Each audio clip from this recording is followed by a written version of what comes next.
Quel que soit votre âge, votre génération, votre sensibilité, votre rapport aux médias, vous n'avez pas pu lui échapper.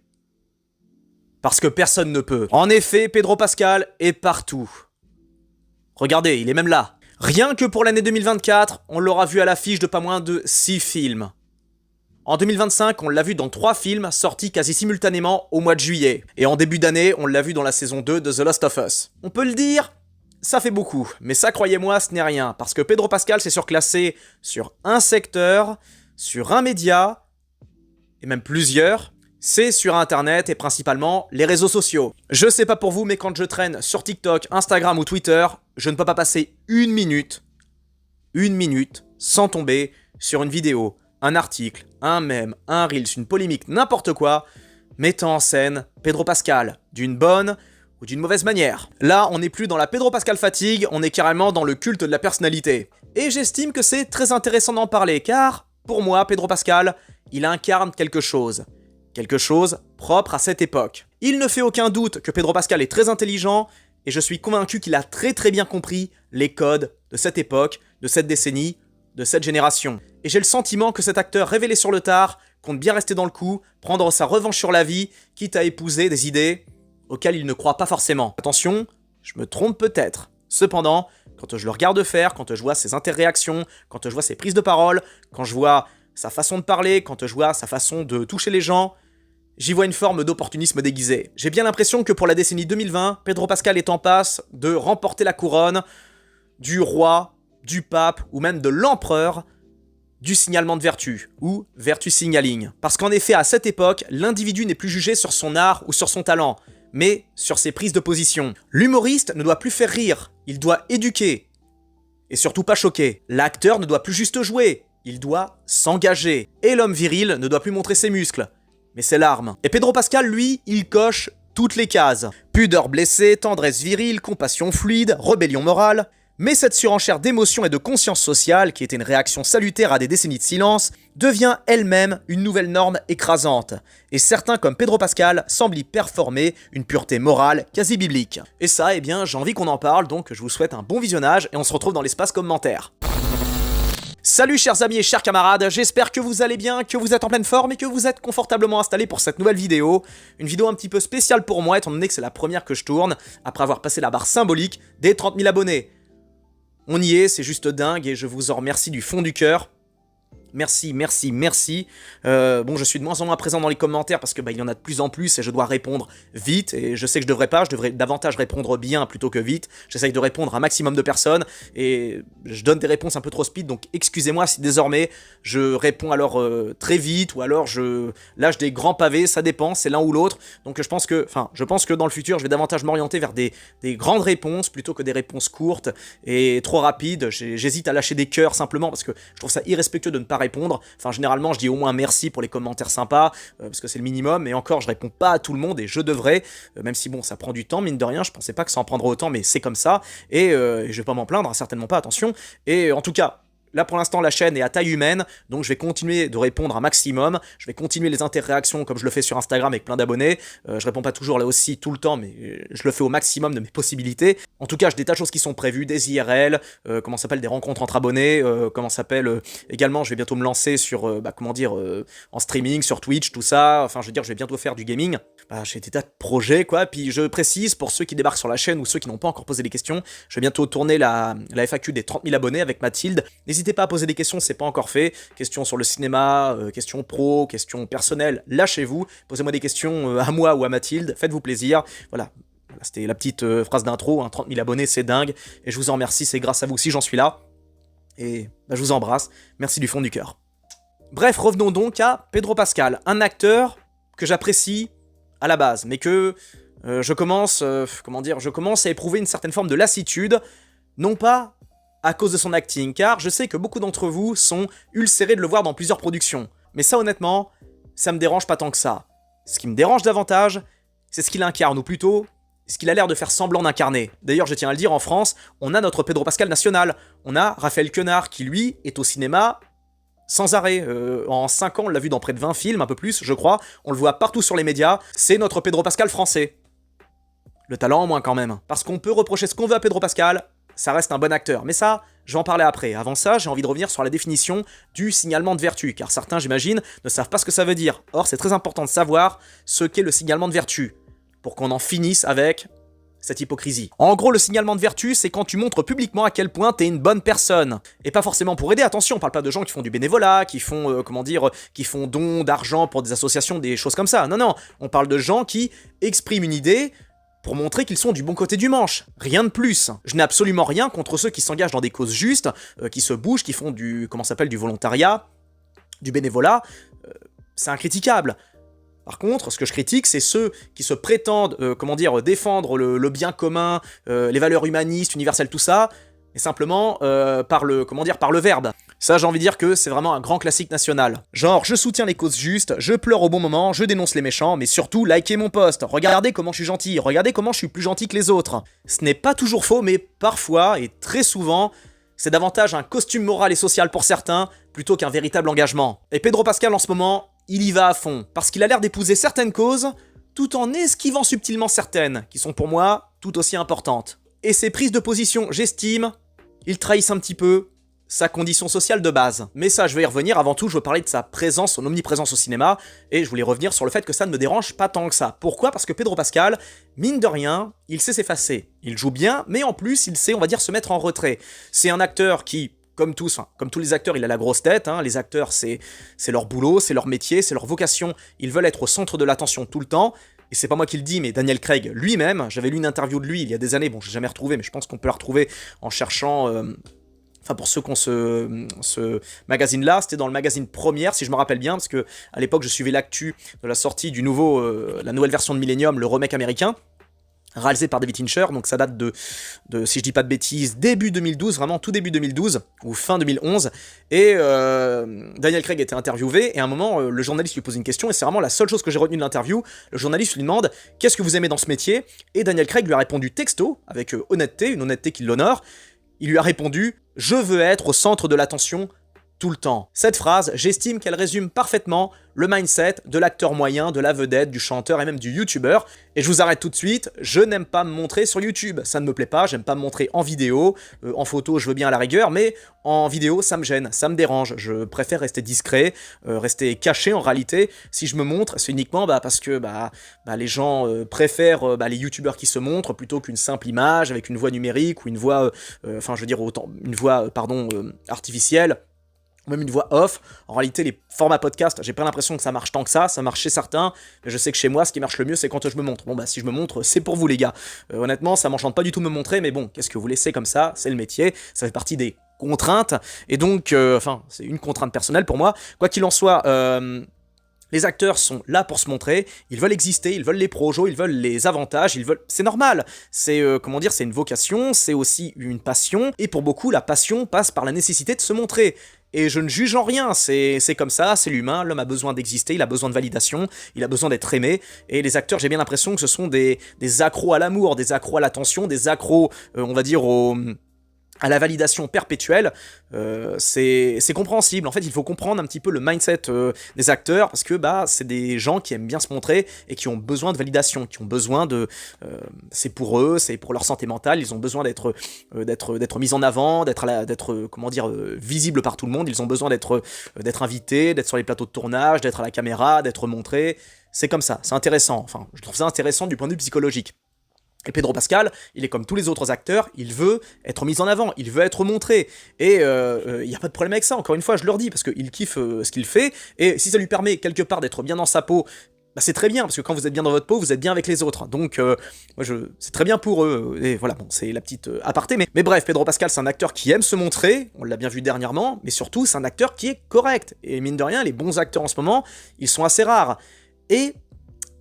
L'avantage avec Pedro Pascal, contrairement à d'autres grosses stars, c'est que il peut se permettre d'enchaîner les projets, car il sera toujours moins lourd à voir que, par exemple, un Brad Pitt, un Tom Cruise ou un Washington, parce que ces mecs-là, ces stars, ces légendes, si on les voyait dans plus de 2 films par an, croyez-moi, on serait écœuré. Ces gars-là, on veut les voir de temps en temps, avec parcimonie. On veut pas les voir souvent, même des gars comme Christian Bale ou encore des Al Pacino, Robert De Niro au moment de leur prime. Ces mecs-là, on veut pas les voir souvent. Des Morgan Freeman, des gars comme ça, on veut pas les voir tout le temps. Juste une fois de temps en temps, ou à la rigueur dans un petit rôle, pour montrer que voilà, bon, il faut un petit caméo, un truc comme ça. Mais globalement, ces gars-là, on veut les voir que dans des gros films ou alors des rôles de composition.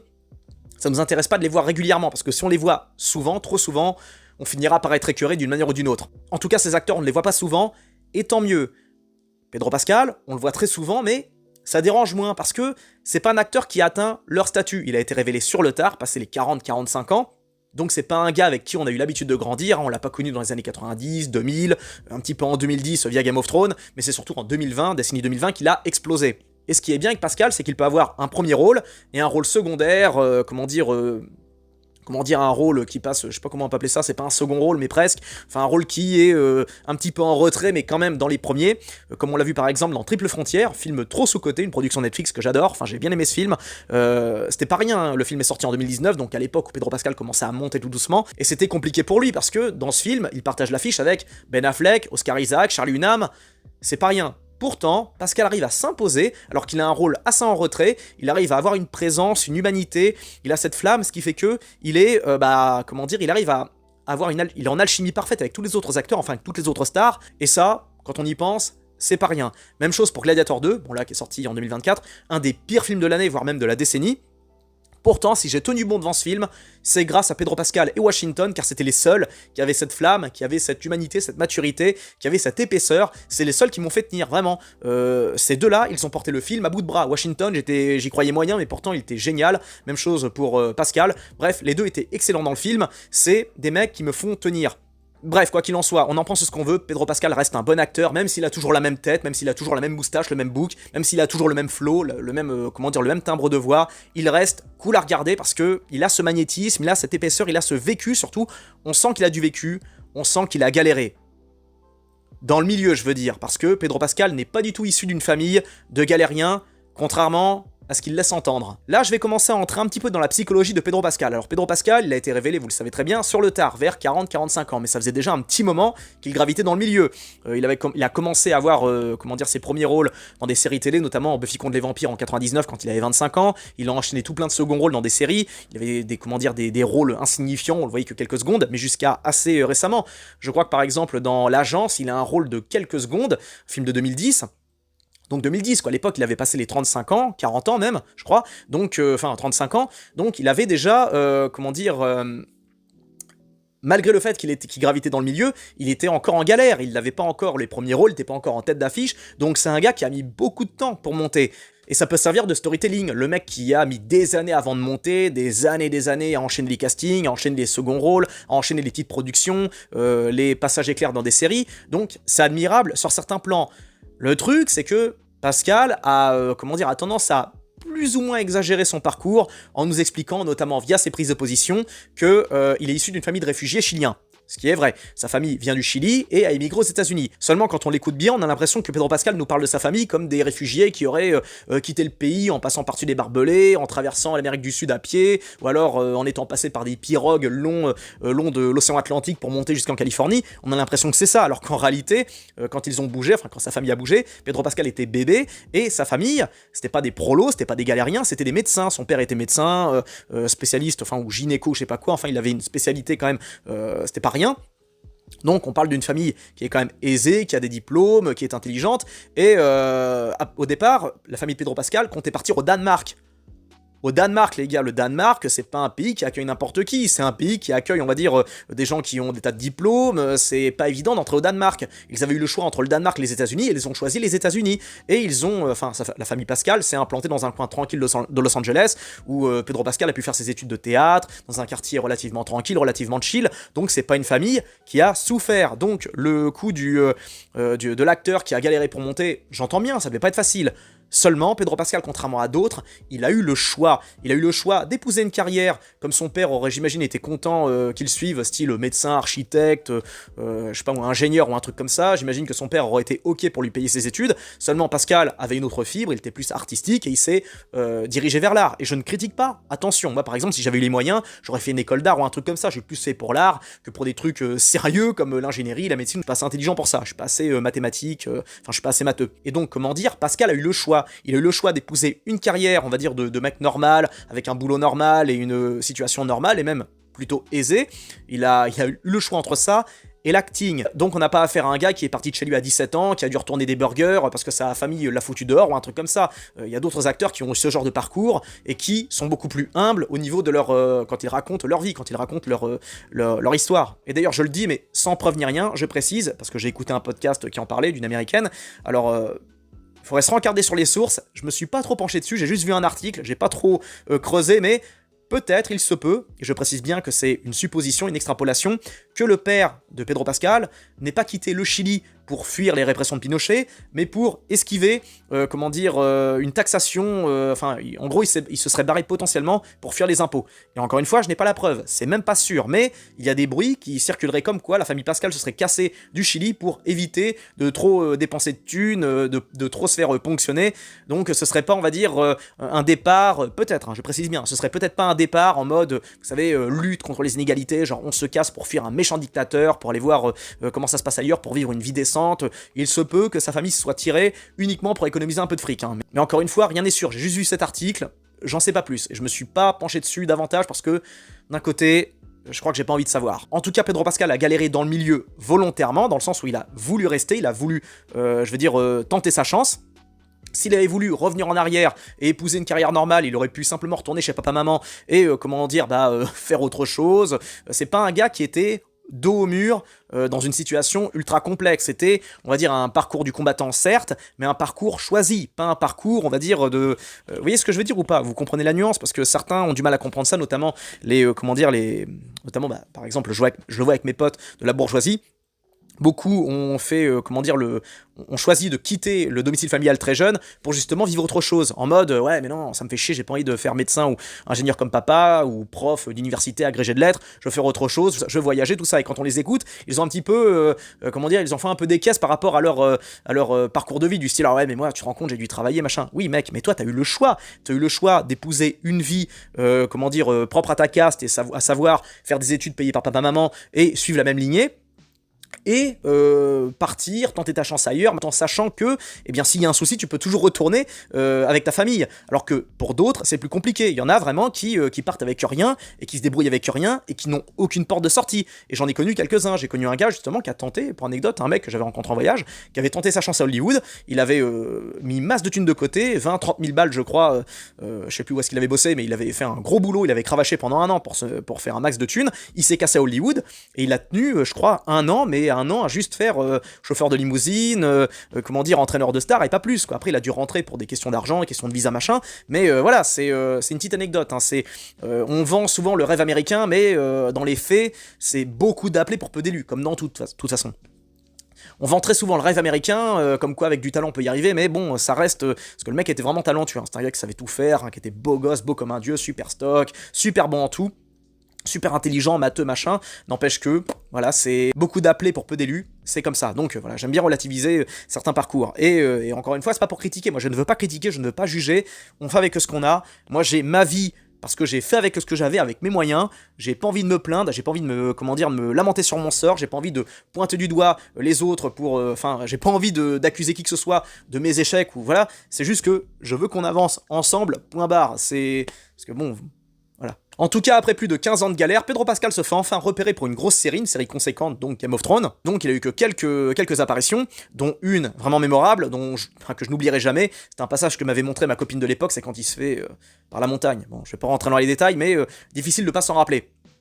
En tout cas, c'est à ce moment-là que sa carrière a commencé à exploser. Game of Thrones, c'était un très bon tremplin. Et après, il a eu la carrière qu'on connaît, des seconds rôles au cinéma. Puis après, tac, tac, tac, tac, tac, il est monté, jusqu'à arriver aujourd'hui. Et je sens qu'avec ses prises de position, notamment sur les trans, sur J.K. Rowling, sur Trump, évidemment, très original, on tape sur les électeurs de Trump, les électeurs de Trump qui sont du même niveau que les sécessionnistes et les nazis. Bravo Pascal, très grande analyse. Et ce qui est sidérant là-dedans, c'est que Pedro Pascal est intelligent, naturellement. On n'arrive pas à ce stade sans être intelligent, sans être malin, sans être, calculateur, sans avoir de bonnes connaissances sociales.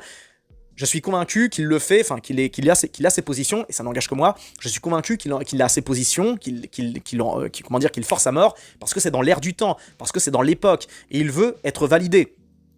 Aussi bien par le milieu du cinéma que son entourage, c'est pour moi un calcul. C'est pour moi justement problématique parce qu'aujourd'hui, plus personne n'est sincère, tout le monde est dans le calcul, tout le monde est dans la recherche, tout le monde est dans le... Enfin, on essaye de gratter, on essaye de capter l'attention, et c'est justement ça qui nous fait souffrir, une bonne partie d'entre nous, c'est que ce monde, ce système manque d'authenticité. Je perçois son comportement, sa vision et ses propos comme un manque d'authenticité. Et encore une fois, je me trompe sûrement, c'est possible, parce que Pedro Pascal est peut-être honnête, d'autant plus que par exemple par rapport à ses positions sur les trans, où il défend les trans comme si sa vie en dépendait, bah on a appris que sa sœur était trans, enfin, son frère était autrefois un homme, maintenant c'est une femme, donc il a une certaine forme de, proximité avec le milieu des trans, et on peut comprendre quelque part sa prise de position, à ce niveau-là.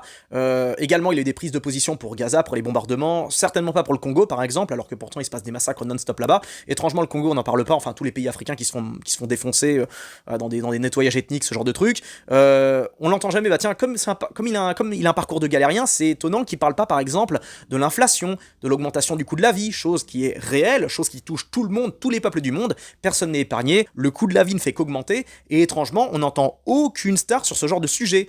Pourquoi ? Parce que ces mecs sont déconnectés, ça reste avant tout des êtres humains, du moins pour certains ont encore les pieds sur terre, notamment Christian Bale, qui lui ne l'a jamais ramené, c'est pour ça que je préfère largement un Christian Bale par rapport à un Pedro Pascal. Christian Bale ne l'a jamais ramené sur quoi que ce soit, il n'a jamais donné son avis sur quoi que ce soit sur la politique, pourtant, dès qu'il a du pognon, qu'est-ce qu'il fait ? Il monte un orphelinat, voilà, c'est le vrai Bruce Wayne. Le mec, il va jusqu'au bout. Alors que jusqu'ici, Pedro Pascal, ça a été pour l'instant que des paroles. Peut-être qu'il a filé un peu de pognon à des assos pour avoir une exonération d'impôts, c'est possible, mais jusque-là, pour l'instant, ce qu'il a fait, c'est que de la parole et de la mise en avant via des tenues un peu fantaisistes, style il porte des jupes, des machins comme ça.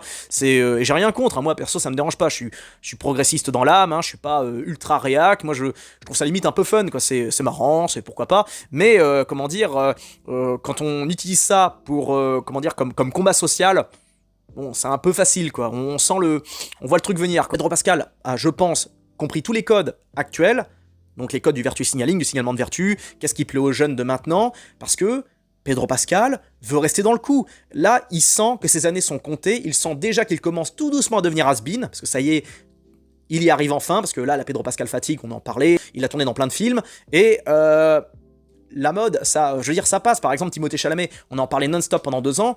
Qui parle de Timothée Chalamet maintenant, c'est fini. Brad Pitt, à une époque, on en parlait sans arrêt. Pareil, bah, on en parle toujours parce qu'il y a la nostalgie et tout, parce qu'il se maintient en forme passé 60 ans. Mais globalement, il est passé de mode, comme tous les autres. Tout le monde passe de mode. Et Pedro Pascal est en passe, lui aussi, d'être démodé. Donc je pense qu'il anticipe le coup et il joue à fond la carte du signalement de vertu pour capter un max d'attention du côté des jeunes, pour marquer le coup en montrant à quel point il est progressiste, à quel point il est pour la paix, les oiseaux, les bisous, les papillons. Et donc, il en fait des caisses à ce niveau-là, je pense, pour rester dans le coup, parce que il doit avoir le trauma d'avoir été révélé sur le tard. Et c'est vrai que j'imagine que c'est horrible. Vous avez vous réveillez à 45 ans, vous dites mais putain, quand est-ce que ma carrière va exploser, et bim, à 40 ans, parce que ça 40 ans voilà qu'il a commencé à décoller, et 40 ans c'est tard dans le milieu du cinéma. Donc les gars, ils développent une certaine forme de crainte, peur de finir oublié, de revenir au point de départ, donc il faut qu'ils en fassent des caisses pour exister. Donc je suis convaincu que Pedro Pascal en fait des tonnes pour être bien vu, pour être validé socialement, pour rester au top du top. Et ça marche, étant donné que dans le milieu du cinéma, le milieu de la culture, forcément, on met en avant ce type de profil, et il se sert justement de ces techniques pour être mis en avant, pour être invité, pour être, pour être validé par tout le showbiz et le star system. Et c'est intéressant de voir ça, c'est intéressant de voir les dynamiques sociales, comment ils pensent, comment ils fonctionnent, ça permet de mieux comprendre, je pense, le genre humain, en tout cas moi, je l'analyse plus que je le juge.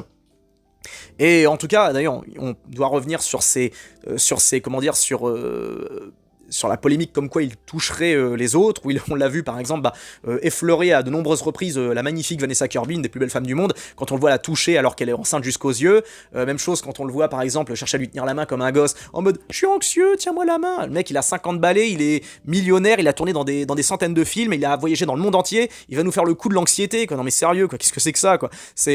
On n'y croit pas une seule seconde, on croit pas à cette histoire d'anxiété. Moi je pense que c'était un coup de com', en mode pour montrer à quel point, parce que c'est l'époque de l'empathie, l'époque on va dire de la compassion, ce qui est compréhensible. Je ne juge pas, même si je déteste les années 2020 sur bien des points, à savoir qu'on a une pop culture complètement éclatée, des films de merde à tous les niveaux, on n'a plus aucun acteur vraiment qui tienne le coup, on a vraiment une décennie très pauvre.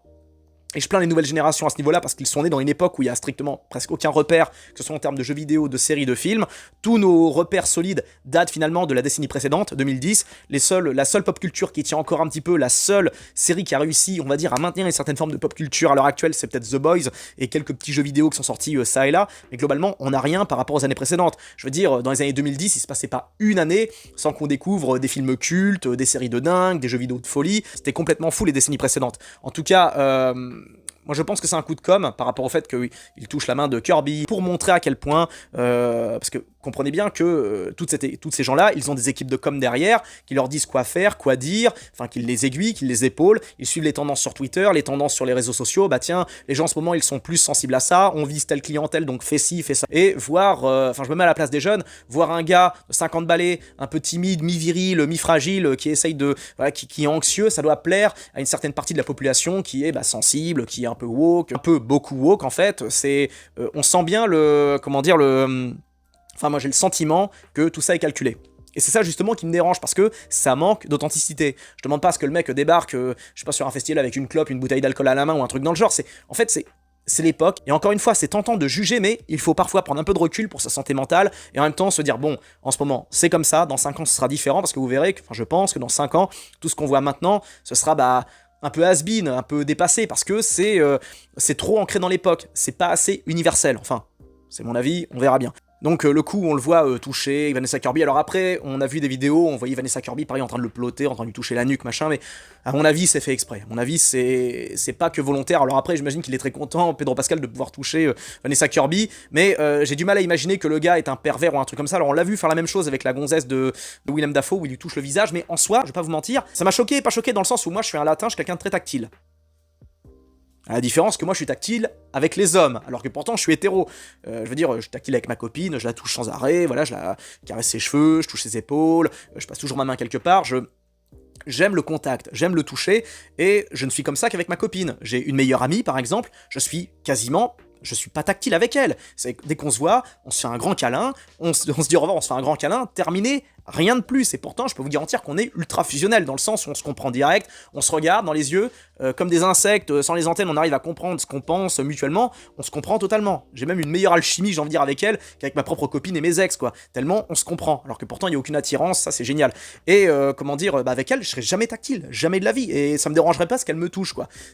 Pour moi, le tactile, c'est vraiment l'intime. Et, enfin, le tactile intime et le tactile amical. Avec mes potes, je suis très tactile. Genre, je vais faire mes copains, je leur fais la bise, je les tape sur l'épaule. Moi, ça me dérange pas de toucher mes potes, quoi. Toucher dans le sens amicalement, quoi. Parce que je suis latin, enfin j'ai une mentalité de latin, et les latins sont comme ça, les Italiens, les Espagnols, ils ont un rapport frontal à la vie. Je le vois dans le sud, par exemple, là je suis dans le sud, je suis à Bordeaux, je vois que les gens, sans pour autant être hyper expressifs, ils sont beaucoup plus, on va dire, beaucoup plus dynamiques que là où j'habite dans le nord-ouest, où là les gens sont pas simplement froids, ils sont secs. Là où j'habite, le contact faut éviter, quoi. C'est genre bonjour, bonsoir, on se serre la main, et encore, voilà. Donc ça, je suis pas tellement choqué par son comportement parce que je suis tactile de base. Seulement, là, il le fait avec des femmes, quoi. Et le faire sur une femme qui n'est pas la tienne, c'est bizarre, quoi. C'est bizarre.